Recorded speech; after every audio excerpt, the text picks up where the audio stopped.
రోజా మొక్కలు నాటి ప్రాణం నీరుగా పోసి ఊహించా నీ జడ కోసం రోజు ఉపవాసంగా హృదయం నైవేద్యంగా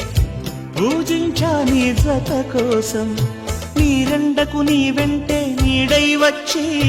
మమతలతో నీ గుడిలో ప్రమిదలు చేస్తా ఊపిరితో నీ రూపం అభిషేకించి ఆశలతో నీ వలపుకు హారతులిస్తా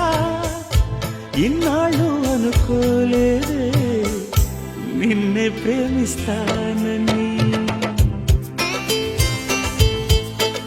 ఒక దేవత వెలసింది నా కోసమే ఈ ముంగిట నిలిచింది మధుమాసమే సంధ్యాకాంతుల్లో నా శ్రావణిలా సౌందర్యాలే